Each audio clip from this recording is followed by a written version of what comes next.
MediEvil is one of my favorite games of all time. If you've been following my coverage of the remake even badly up to this point, you probably already know that. This puts me in a position where, as a fan, I'm personally very excited to see a remake come to fruition, but as a game critic, I'm also very well positioned to point out any flaws, omissions, or other mishandlings of the source material. And unfortunately, there are some. But first things first, let's talk about what works in 2019's MediEvil remake.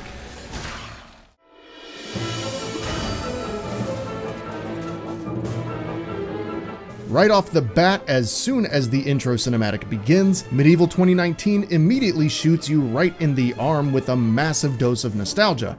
The cinematography, the music, the overall design of the original game are all lovingly exhumed with extreme confidence in the original vision, which assuredly holds up very nicely.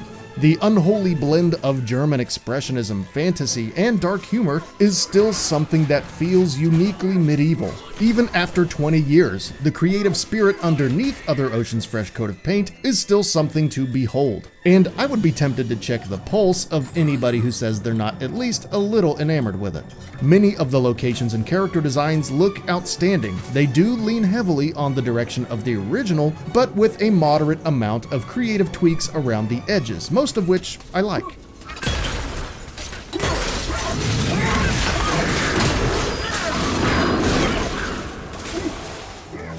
The Asylum grounds and Scarecrow fields all turned out particularly nice in my opinion, but the whole game is full of gorgeous redesigns that really seem to channel what the original was probably trying to do but perhaps couldn't because of the limitations of the PS1. And I think that's a good mentality to have for this game. And it really is worth it to just take a moment and admire the work that they did on these levels every now and then. On the flip side of that, I never quite got used to Zarok's new look. He's just goofy looking, and he retains basically zero of the ominous presence that he had in the original, in my opinion. But that's about the only complaint I have with the character redesigns. The gargoyles, the bosses, the levels, and Dan himself all brim with personality, and sometimes show it in ways I would have never even thought of.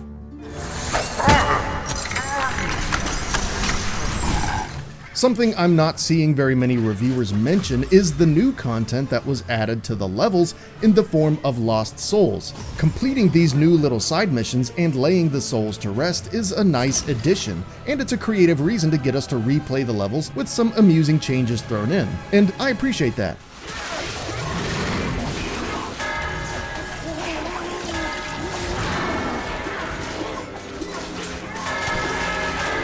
While nailing the look and the personality of MediEvil is something Other Ocean did pretty well, the gameplay is a little bit more of a mixed bag. On one hand, Dan controls better than ever with smoother movement, better jumping, new fantastical attack animations, and the Dan Cam, which lets you strafe and enjoy the game from a more modern perspective. Although I maintain this would have been better as a toggle rather than requiring me to hold down L2, but it's still a feature that I appreciate being there. On the other hand, hit detection is not as good as it should be, and the camera can get pretty buggy, sometimes getting caught behind or even inside random objects in the level's geometry. And this happens a little bit more often than I consider to be acceptable in 2019. Neither of those things are the end of the world, but when they combine, it can be a little annoying. Now, thankfully, the dynamic movement and camera controls provided by the modern joysticks that we enjoy today do make MediEvil more playable on a general level, especially the infamous platforming sections of the ghost ship and the narrow walkways in the pools of the ancient dead. It's very nice to see those and many other sections brought much closer to what Cambridge was probably going for 20 years ago. And it's a good thing those dangerous sections play better because a reasonable checkpoint system, which is a fairly standard expectation at this point, is nowhere to be seen. And this is sure to aggravate anybody who might happen to die towards the end of one of the later, longer levels, only to see Sir Dan return to the beginning of it. You could argue that that's part of the spirit of the original game, but to me it seems like just a needless hindrance to the experience. I think they could have at least put checkpoints in before bosses. There's also a handful of little details that the original did have, but Other Ocean seems to have either overlooked or decided weren't important.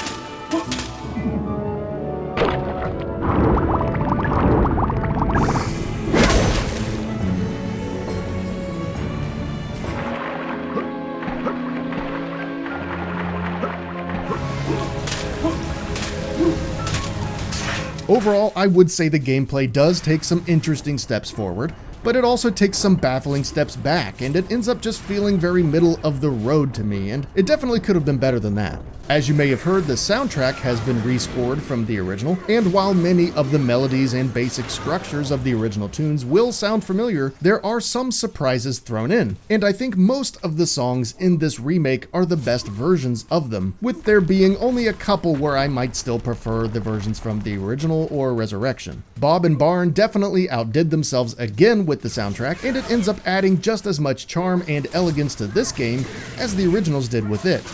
Unfortunately, no soundtrack is included with the physical release, but you can get a digital soundtrack with the digital deluxe edition if you want. I don't know anybody who sits around on their PS4 to listen to digital soundtracks, but it's available if you want it. If 2019's MediEvil succeeds at anything, it proves that the world Cambridge and Sony Computer Entertainment crafted all those years ago is still worth our attention. Other Ocean definitely could have made some better choices here and there, but thankfully the charming adventure of MediEvil does benefit from what Other Ocean got right, and mostly manages to shine through what they got wrong, which is a testament to the genius of MediEvil and what made it so great. The lack of modernizations and general polish in several areas do limit its appeal, but experiencing this rejuvenated version of the game is something that I can recommend to just about anybody, especially for the friendly price. Sony is correct to keep an eye on MediEvil, but hopefully after making 3 versions of the original game, this can lead to some actual new entries in the series. Perhaps the MediEvil 3 that was unsuccessfully pitched for the PS2 or something else entirely, but no matter where the series goes from here, this updated version of the original tale is a flawed but still fun ride for us old-timers who loved it on the PS1, and also worth a look for anybody else who might be interested, especially if they can dial back their modern gameplay expectations just a bit.